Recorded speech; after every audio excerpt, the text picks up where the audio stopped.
सहेगी, क्यों किसी की बात सुनेगी? तो मुझे बता नील, अगर तुझे कोई आकर मेरे बारे में बुरा भला कहेगा तो तू मान लेगा? नहीं ना, तू उसे पूछेगा ना सच्चाई क्या है। सबूत लाओ।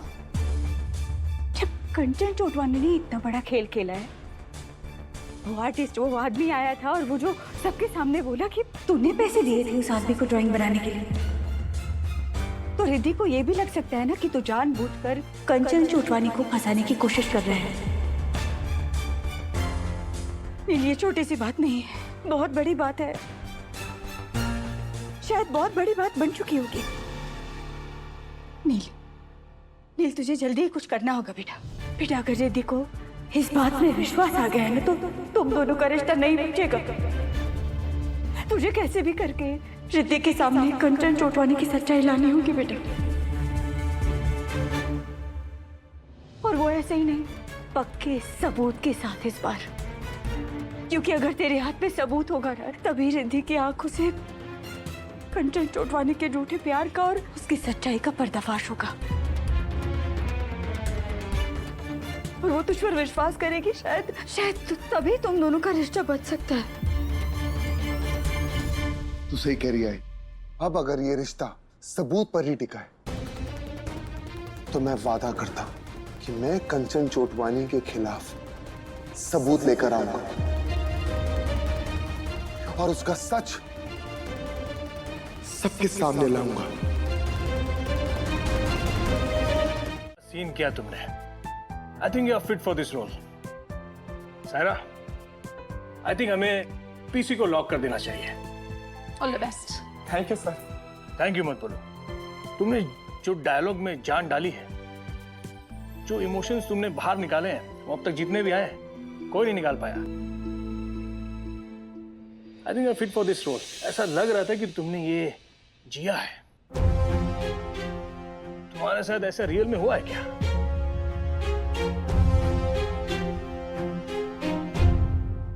नहीं सर, ऐसा कुछ भी नहीं हुआ है, बस इमोशंस और डायलॉग्स वगैरह बस उसी वजह से। एनीवेज, तो तुम समझ गए होंगे कि हम लोग अनमैरिड बंदा क्यों ढूंढ रहे थे इस रोल के लिए।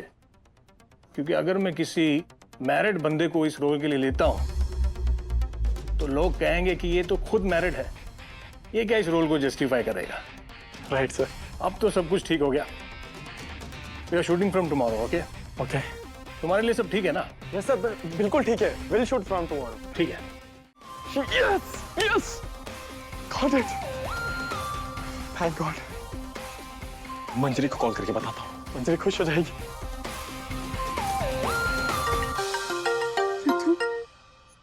प्रथम कहाँ हो तुम? मैं तुम्हें कब से ढूंढ रही हूँ। मंजरी तुम। नहीं, अभी मंजरी को कुछ नहीं बता सकता, नहीं तो प्रॉब्लम हो जाएगी।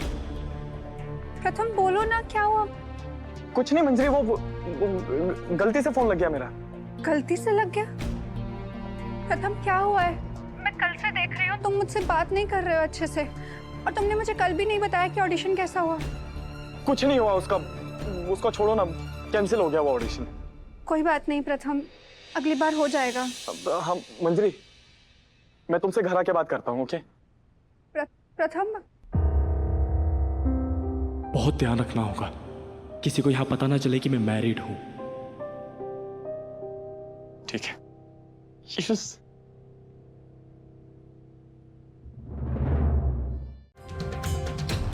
रिद्धि से अलग होने का बहुत दुख हो रहा है ना, पर कोई बात नहीं, धीरे धीरे आदत पड़ जाएगी।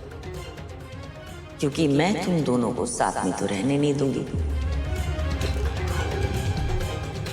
कल जैसे रिद्धि ने मेरा साथ दिया था, वो आगे जाके भी मेरा ही साथ देगी। तुम उसके सामने कभी भी मुझे गलत साबित नहीं कर पाओगे।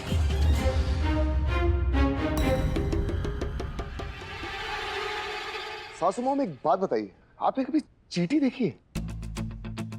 चींटी जो होती है ना, अपने से भारी सामान उठाकर पहाड़ पर चढ़ने की कोशिश करती, पर चढ़ नहीं पाती, गिर जाती, फिर उठती, फिर सामान को उठाती और फिर पहाड़ चढ़ने की कोशिश करती, और एक दिन वो पहाड़ चढ़कर रहती। उसी तरह मैं आपका जो सच है ना, उसका बोझ अपने कंधों पे लेके बैठा हूं। और जब तक मैं आपकी बर्बादी का पहाड़ ना चढ़ जाऊं ना सासू मां, तब तक मैं हार नहीं मानने वाला। आपको क्या लगता है मुझे पता नहीं कि आपने उमा जी को डराया, धमकाया, इसीलिए उन्होंने प्रमोद जी को पहचानने से मना कर दिया?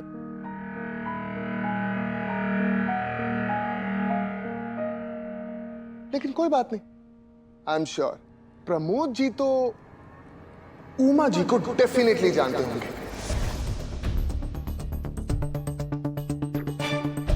क्या मतलब? मतलब ये उमा जी की फोटो, इस फोटो को तो आप जानती होंगी। I am sure Pramod ji भी इस फोटो को जरूर पहचान जाएंगे।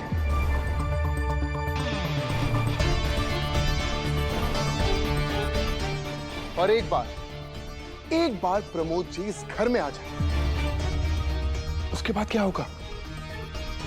उसके बाद आपका सच सबके सामने आ जाएगा और फिर पता चलेगा कि रिद्धि मुझे छोड़ेगी या फिर आपको।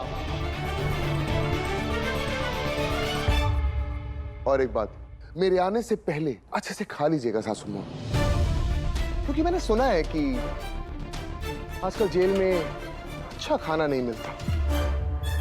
मैं यूं गया और यूं आया।